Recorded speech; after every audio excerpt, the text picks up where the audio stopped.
Hey everyone, Off the Mic Sports Network here with some Browns thoughts after the Cleveland Browns Week 6 loss to the Philadelphia Eagles 20-16. Listen, I could sit here and tell you guys that I'm disheartened, I'm frustrated. I mean, obviously I'm frustrated, but this is I just don't feel anything watching this team anymore. I was texting my dad earlier during the game, and I was just like, listen, there's just no joy and there's no excitement watching this team play football.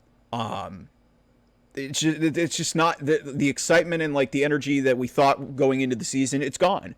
And then when you compound it with the fact that, the baseball team, the Cleveland Guardians, are going to the American League Championship Series, and they're just a blast to watch, bring so much energy, so much joy to watching them play baseball, which to most people is like, kind of a boring sport. Like, it's even brought excitement to my sister. My sister generally just does not like baseball. But this football team, coming off of a playoff berth just about almost a calendar year ago, they have sunk to a new low. They're 1-5. The season's been over for a while, but this was just another example of what this season has been for the Cleveland Browns. 20-16, they lose to the Eagles. The Eagles really were kind of begging the Browns to win this game.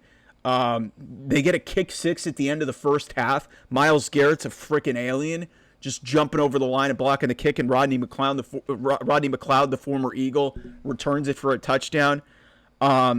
The running game actually worked okay. Granted, they did lose Jerome Ford in this game. They ran for 100 yards as a team. Pierre Strong actually looked really good in this game. But it comes back to one thing that I have been saying for so many weeks and months. And especially, I pretty much have been saying it since the Dallas game. I even said it after a win over the Jags. Deshaun Watson ain't it. This should be the last game that he ever plays for the Cleveland Browns. And they don't have to cut him. They could just hold him and just pay him his money. Because they already guaranteed it to him.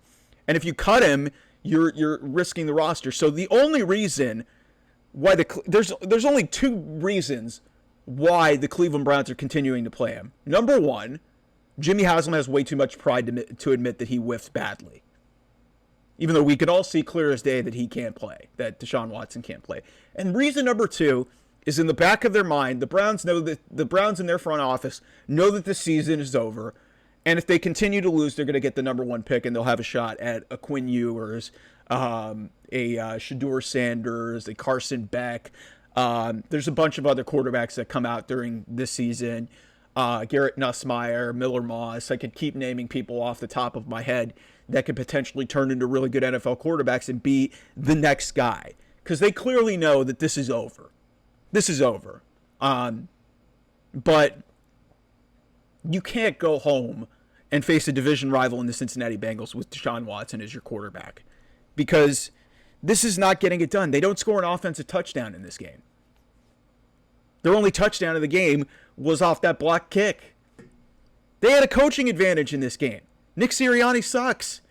And the Eagles were begging off of a bye, only getting 20 points in this game.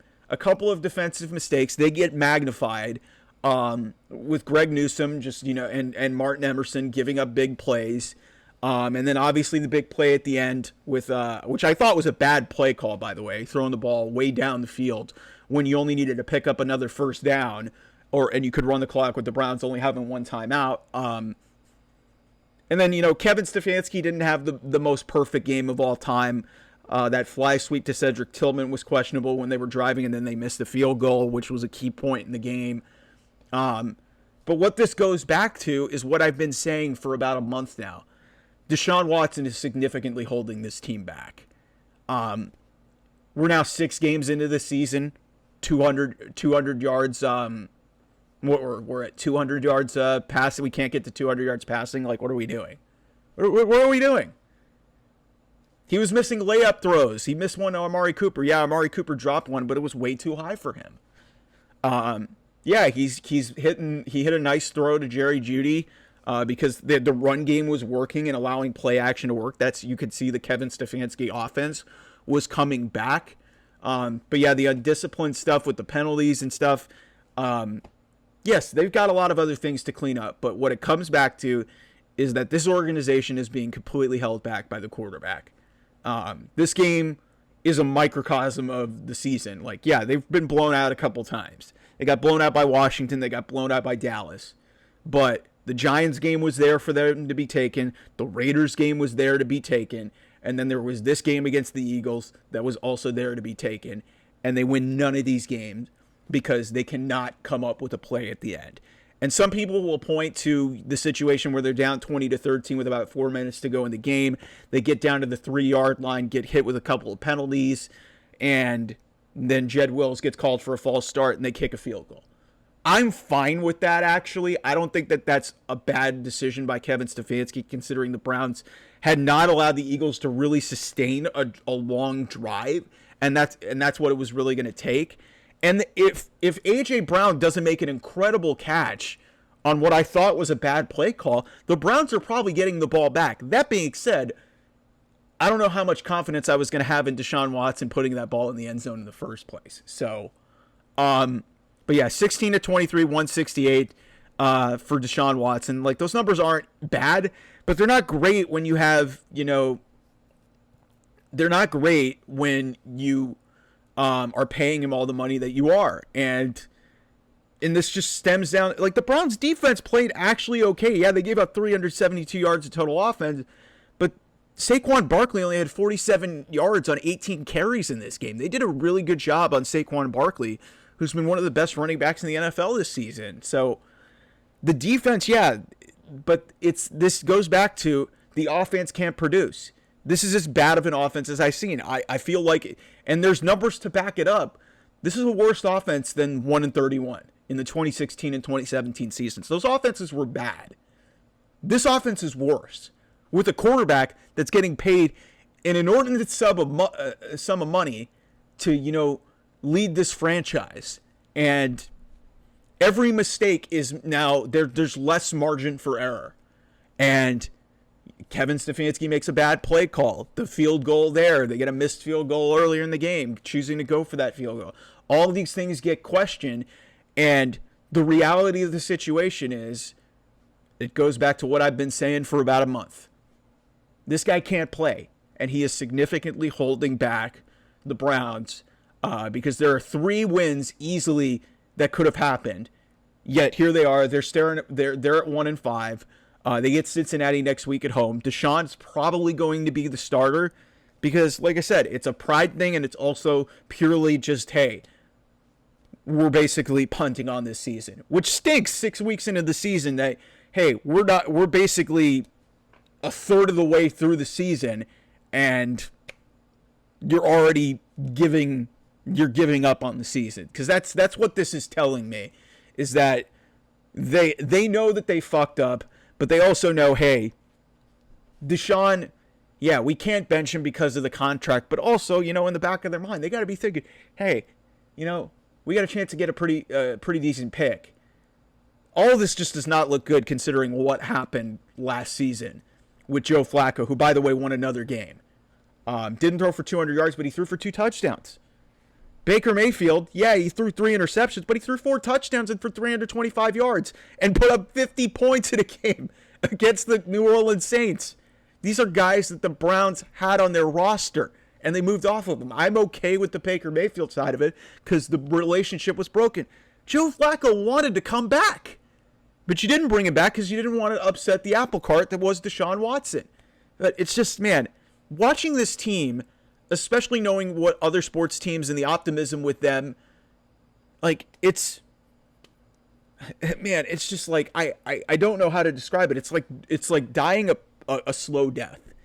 Because you just know, going through the game, I just don't feel anything anymore with this team.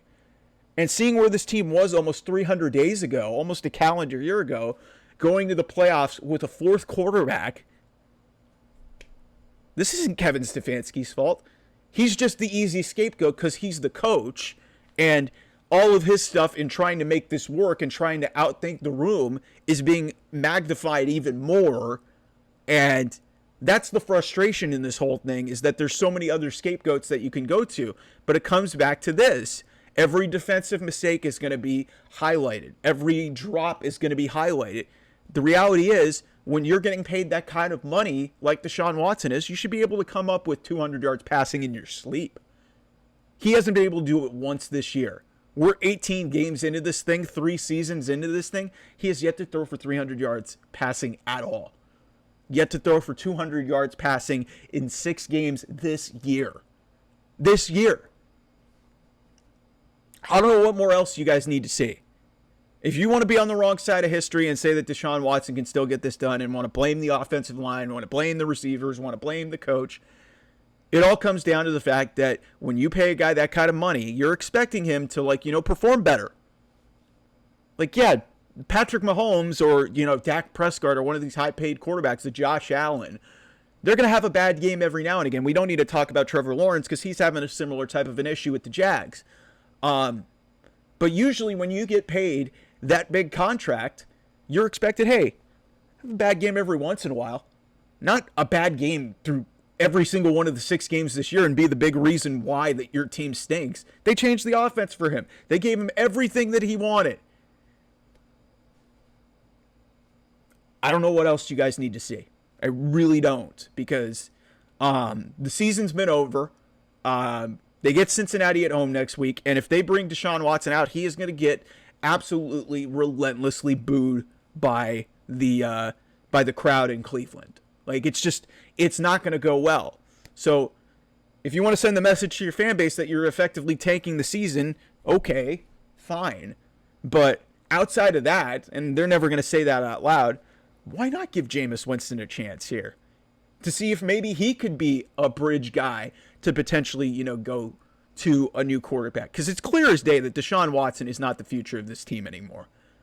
And they're stuck with him for another 2 seasons because of that ridiculous contract that they gave. So shame on the Browns. Baker Mayfield, fine. But Joe Flacco, you should have never given up on him in the first placeってit tells me that they kind of maybe knew that, hey, there's a possibility that he would flame out. And then hearing all these things from out of Houston near the end of his tenure there, like that, hey, he was looking over the sidelines for play calls. It's it